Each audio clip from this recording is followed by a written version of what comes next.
अस्सलाम वालेकुम नाज़रीन शेख ज़ैद ॿारनि जी अस्पताल लाड़काने में एक सेमिनार थी गुज़रियो। सेमिनार जो मक़सद जेकी औरतूं पंहिंजे ॿारनि खे पंहिंजो खीर नथियूं पीआरनि उन्हनि खे अवेयरनेस ॾियणो हुयो। इस सिलसिले में हुते मौजूद डॉक्टरनि पंहिंजा ख़्याल न्यूज़ फॉर यू सां कुझु हिन रीति वंडिया। अस्सलाम वालेकुम, तमामु वॾी महिरबानी। तव्हांखे ख़बर आहे अॼु CMC चिल्ड्रन हॉस्पिटल में बेबी फ्रेंडली इनिशिएशन जो टियों प्रोग्राम हुयो। उन टे प्रोग्राम जो अॼु टियों ॾींहुं आख़िरी ॾींहुं हुयो। हिन प्रोग्राम जो बेसिक आइडिया इहो आहे त असां पब्लिक ताईं अवाम ताईं इहो मैसेज पुॼायूं त माउ जे थञ जा कहिड़ा फ़ाइदा आहिनि ऐं ॿाहिरे खीर जा जेको बॉटल फीडिंग ऐं दॿे वारो खीर थींदो आहे उन जा कहिड़ा नुक़सानात आहिनि। उन जे लाइ असां हीउ प्रोग्राम हिते रखियो आहे ऐं चिल्ड्रन हॉस्पिटल में मां तमामु घणो थोराइतो आहियां चिल्ड्रन हॉस्पिटल सॼी टीम जो, ख़ुशूसन अरबाब साहब, शांति साहब ऐं शंकर साहब जिन पंहिंजो शदीद माना हिकिड़ो मखसूस टाइम कढी करे असांखे टाइम ॾिनो ऐं प्रोग्राम शुरू करायो। डॉक्टर्स ऐं पैरामेडिक्स जो इहो प्रोग्राम हुयो, उन्हनि ताईं मैसेज पुॼायो वियो त माउ जे खीर जा फ़ाइदा कहिड़ा आहिनि। इहा ई टीम असांजी डॉक्टर्स वरी पब्लिक में वेंदी, इहो ई वञी मैसेज माउरनि ताईं पुॼाईंदा, पब्लिक ताईं पुॼाईंदा त जीअं उनजो अल्टरनेट फ़ाइदो सॼी क़ौम खे पवे, सुठा ॿार सिहतमंद ॿार थियनि ऐं इन जो फ़ाइदो सभिनी खे पुॼे। छो इहो तमामु ज़रूरी आहे त असांजा अहिड़ा प्रोग्राम थींदा रहनि ऐं इंशा ताला असां गवर्नमेंट ऑफ सिंध जी ताउन सां अहिड़ा प्रोग्राम कंदा रहंदासीं। माउरुनि जे लाइ फ़ाइदो इहो आहे स्पेशल त तव्हां पंहिंजी ॿार खे जीअं ॿार ॼमे पहिरें ॾींहं ते माउ जी थञ जेके असां चवंदा आहियूं खड़ो, उहा ज़रूरु पीआरियो। उन जा तमामु वॾा फ़ाइदा आहिनि ऐं उन ॿार खे 6 महीननि ताईं एक्सक्लूसिव ब्रेस्ट फीडिंग ॾियो। एक्सक्लूसिव ब्रेस्ट फीडिंग मतिलबु इहो आहे त सिर्फ़ु माउ जी थञ, न उन में घुटी ॾियणी आहे, न उन में पाणी ॾियणो आहे, न उन में ॿी का शइ ॾियणी आहे। 6 महीननि ताईं सिर्फ़ु पंहिंजे ॿार जो थञ पीआरियो। उन खां पोइ 2 सालनि ताईं माउ जी थञ कंटिन्यू रखंदा अचो। 6 महीननि खां पोइ ॿार खे जेको नरम ग़िज़ा आहे उहा बि शुरू करणी आहे। मां तमामु घणो थोराइतो आहियां न्यूज़ फॉर यू जो, जीअं असांखे मौक़ो ॾिनो त असां पंहिंजो राय ॾेई सघूं। तमामु सुठो चैनल आहे ऐं सही हक़ीक़त जेका आहे उहा अवाम ते पुॼाइण में हुन जो वॾो अॻिते क़दम हूंदो आहे। ऐं मां ॿियनि चैनलनि मां बि इहा उमेद थो रखां त अहिड़े क़िस्म जूं ख़बरूं या अहिड़े क़िस्म जा हक़ाइक़ माण्हुनि ते पुॼाइनि।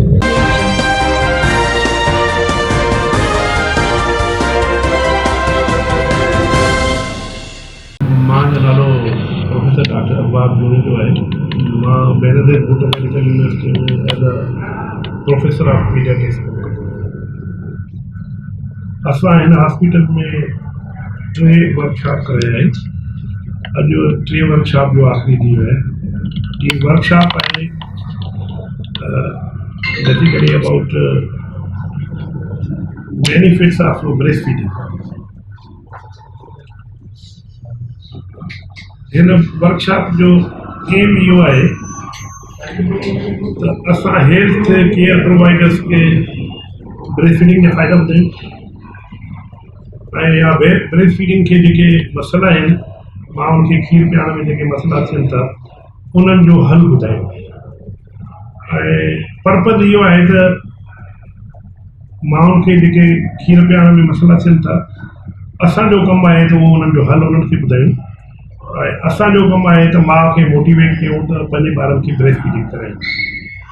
ऐं असांखे ख़बर आहे त जेके माण्हू पंहिंजे ॿारनि खे ब्रेस्ट फीड नथियूं कराइनि उन्हनि में काफ़ी मसइला थियनि था। मिसाल जे तौरु पहिरियों त उन्हनि खे इन्फेक्शन थिए थो।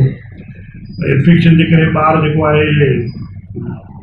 हॉस्पिटल में बि एडमिट थी सघे थो, इवन मरी बि सघे थो। या ब्रेस्ट फीडिंग जे करे ॿार नथो करे ऐं बॉटल फीडिंग थो करे त उनजे करे उहो कमज़ोर मैनर थी सघे थो, जंहिंखे कंगी चवंदा आहियूं सिंधीअ में, उहो बि थी सघे थो। इहे त इमीडिएट डेंजर्स आहिनि। पर उनजो बेनिफिट इहो आहे त जेकॾहिं ॿारु ब्रेस्ट फीड कंदो त उहो बीमार घटि थींदो, उहो मैनर्श न थींदो, या उहो चवंदा आहियूं त लेट इफेक्ट्स इन लाइफ, उहो ओबीज न थींदो, उनखे हाइपरटेंशन न थींदो, उनखे जेको आहे डायबिटीज़ न थींदो। या माउ खे फ़ाइदो इहो आहे त माउ खे जेको आहे कैंसर न थींदो ब्रेस्ट जो, या ओवरी जो उनखे कैंसर न थींदो, या यूट्रस जो उनखे कैंसर न थींदो। त ओवरऑल जेके माण्हू ब्रेस्ट फीड कनि थियूं पंहिंजे ॿारनि खे, त त न रुगो उन्हनि जे ॿारनि जी सिहत बहितर थी रहे पर उन्हनि खे पाण खे फ़ाइदो थिए थो ऐं ॿार ऐं माउ जेकॾहिं सिहतमंद थींदा त उनजो फ़ाइदो कम्यूनिटीअ खे या ओवरऑल असांजे कंट्रीअ खे थींदो। असांखे ख़बर आहे त जेके ब्रेस्ट मिल्क सब्स्टिट्यूट आहिनि या खीर जा दॿा आहिनि उहे असां ॿाहिरों था घुरायूं ऐं ॿाहिरों था घुरायूं त इहे डॉलरनि में था अचनि ऐं न घुराईंदासीं या घटि घुराईंदासीं त डॉलरनि जो ख़र्चु जेको आहे डॉलर बचंदो असांजो ऐं जेको ॿार ब्रेस्ट फीड कंदो उहो हेल्दी रहंदो बीमार घटि थींदो इस्पताल में दाख़िल न थींदो त उन सां बि ख़र्चो घटिबो त ओवरऑल बेनिफिट आहे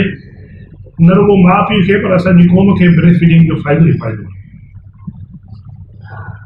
असां वटि इहो बि कॉमन मसइलो आहे बॉटल फीडिंग जो माउ शिकायत कंदी आहे त मूंखे खीर घटि आहे मुंहिंजो ॿारु जेको आहे बुख पूरी नथी थिए उनजी या ॿारु मुंहिंजो जेको आहे उहो वज़न नथो करे खीर मुंहिंजो थोरो आहे इहो हिकिड़ो कॉमन इशू आहे ऐं उहो असांखे पहिरियों असेस करिणो पवंदो आहे त वाक़ई इहो मसइलो आहे या न आहे। हाणे उहो असेस असां कीअं कंदा आहियूं उहो ईअं आहे त ॿारु जेकॾहिं माउ खीर पीआरे थी ऐं उनखां पोइ ॿारु जेको आहे आरामु करे थो सही निंड करे थो ॾींहं में 2-3 दफ़ा पेशाब करे थो उनजो वज़न वधे थो इन जो इहो मक़सदु आहे त माउ जो खीर सफिशिएंट आहे तॾहिं त ॿार जी ग्रोथ थिए थी आरामु करे थो पर कुझु मदर्स हूंदियूं आहिनि फॉर एग्ज़ाम्पल जेके वीचारियूं कमज़ोर हूंदियूं आहिनि खाधो घटि खाईंदियूं आहिनि या बीमार हूंदियूं आहिनि या सॼो ॾींहुं घर जो कम में लॻी पई हूंदियूं आहिनि उन्हनि में इहो इशू थी सघे थो। उन में इन इशूअ जो हल इहो न आहे त माउ दॿो पीआरे हल इहो आहे त माउ पंहिंजी सिहत जो ख़्यालु करे खाधे पीते जो ख़्यालु करे आराम करे त उहा पंहिंजे ॿार खे आराम सां एतिरो खीर पैदा करे सघे थी जेको 6 महीननि ताईं पीआरे सघे पर जेकॾहिं ॿारु फॉर एग्ज़ाम्पल वॾो आहे उन असां चवंदा आहियूं 6 महीननि ताईं माउ पंहिंजो एक्सक्लूसिव ब्रेस्ट फीडिंग करे एक्सक्लूसिव जो मक़सदु आहे त उहो फीड माउ जो खीर पीआरे पर 6 महीननि खां पोइ जेको आहे न माउ जो खीर सफिशिएंट न हूंदो आहे ॿार जे लाइ त पोइ वरी हुनखे चवंदा आहियूं त घर में जेका नरम ग़िज़ा आहे उहा खाराए 6 महीननि खां वॾो जेको ॿारु आहे त छो त हुनजी ज़रूरत वधीक हूंदी आहे त माउ पंहिंजो खीर जेको आहे पीआरे ऐं उहो 2 सालनि लाइ कंटिन्यू करे ऐं प्लस घर में जेको नरम ग़िज़ा आहे उहा शुरू करे त हुनजी ग्रोथ बि थींदी ऐं ॿियनि मसइलनि खां बची ॿारु जेकॾहिं ब्रेस्ट फीड नथो करे न बाटल ते लॻी वियो त हुनजा 100 मसइला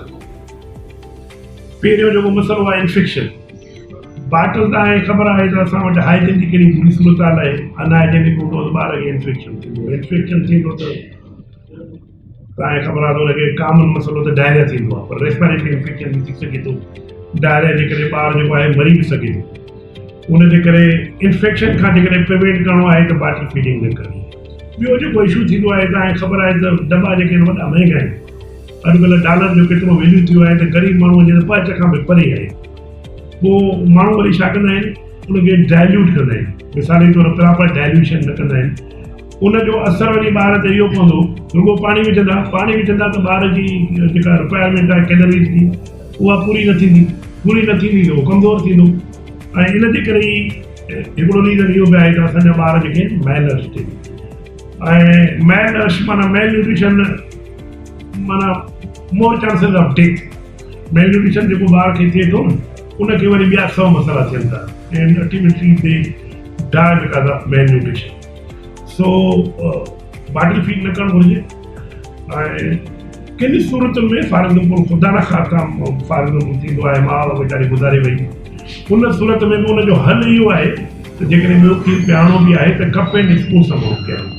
बॉटल फीडिंग न करणु घुरिजे छो त बॉटल फीडिंग जा 100 मसइला आहिनि इन्फेक्शन मेल न्यूट्रिशन छा करे एज़ अ नेशन असांखे ब्रेस्ट फीडिंग खे प्रमोट करणु घुरिजे ब्रेस्ट फीडिंग सां न रुगो असांजा हेल्दी ॿार थींदा हेल्दी नेशन थींदी पर माउ खे बि फ़ाइदा थींदा माउ खे कैंसर न थींदो माउ खे जेको आहे ब्रेस्ट कैंसर न थींदो माउ जी हेल्थ सही रहंदी माउ खे ओबेसिटी न थींदी उन करे ब्रेस्ट फीडिंग खे असांखे प्रमोट करणु घुरिजे इन सां न रुगो ॿारु हेल्दी थींदो पर असांजी क़ौम खे नाणे जी बि बचत थींदी ऐं हेल्दी बेबी हेल्दी नेशन। महिरबानी न्यूज़ फॉर यू जी उन्हनि पंहिंजे बिज़ी टाइम मां टाइम कढियो ऐं असांजो प्रोग्राम अटेंड कयो ऐं असांखे मौक़ो ॾिनो त असां पंहिंजी कम्यूनिटीअ खे पंहिंजे माण्हुनि खे ॿुधाए सघूं त ब्रेस्ट फीडिंग जा कहिड़ा फ़ाइदा आहिनि ऐं उमेदु आहे त हीउ मैसेज जेको आहे ब्रेस्ट फीडिंग में वधंदो।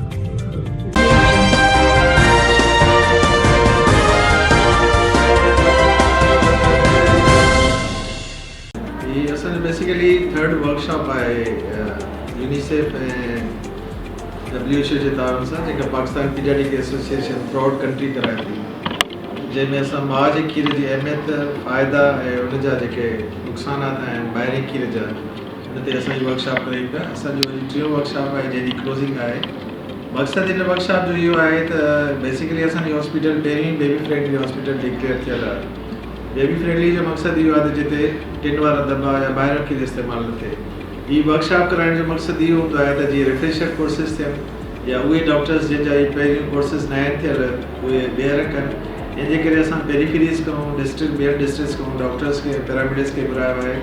ऐं जंहिंमें असां ॿुधायूं पिया त ॿार जे खीर जी अहमियत छा आहे ऐं उनजा फ़ाइदा कहिड़ा आहिनि, उनजा फ़ाइदा ॿार ते कहिड़ा आहिनि, उनजे माउ ते कहिड़ा आहिनि। ऐं इन सां गॾु इहे जॾहिं हितां इहे असांजा एम्बेसडर्स ट्रेनिंग करे वेंदा त इहे पंहिंजे इलाइक़नि में वर्कशॉप्स कराईंदा ऐं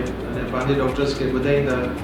असांजे प्रोग्राम जो मक़सदु इहो आहे त सिर्फ़ु ही ॿुधी ऐं ॿिए कदम कढी न छॾणु ऐं इनखे इम्प्लीमेंट कराइणु, जंहिंजे करे असां इहो मैसेज पहुचाईंदासीं through media, print media, electronic media. महिरबानी करे असांखे एक्सपोज़र ॾिनो वञे ताकी हीअ मैसेज जेको आम पब्लिक ताईं पहुचे, जीअं आम माण्हू ॿुधनि त माउ जे खीर जा केतिरा फ़ाइदा आहिनि ऐं उन सां दॿे जे खीर जा केतिरा नुक़सान आहिनि। And news for U mister Waheed, really I appreciate. मां सभ खां वधीक तव्हांजो चैनल पसंदि कंदो आहियां इन जे करे जो तव्हांजी इंफॉर्मेशन अपडेट हूंदी आहे ऐं काफ़ी क्विक हूंदी आहे ऐं तव्हां लोकल हूंदे करे असां सभिनी खे कवरेज ॾींदा आहियूं जेके असांजी पॉज़िटिव शयूं हुनखे हाईलाइट कंदा। News for you सुराइतो।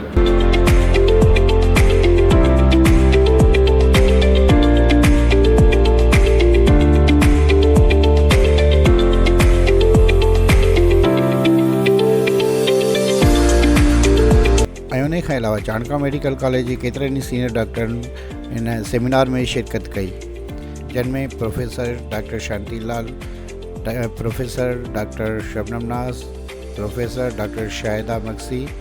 Doctor Manzoor Soomro ऐं डॉक्टर नाज़िया ऐं उन खां अलावा ॿियनि बि केतिरनि ई डॉक्टरनि सेमिनार में हिसो वरितो।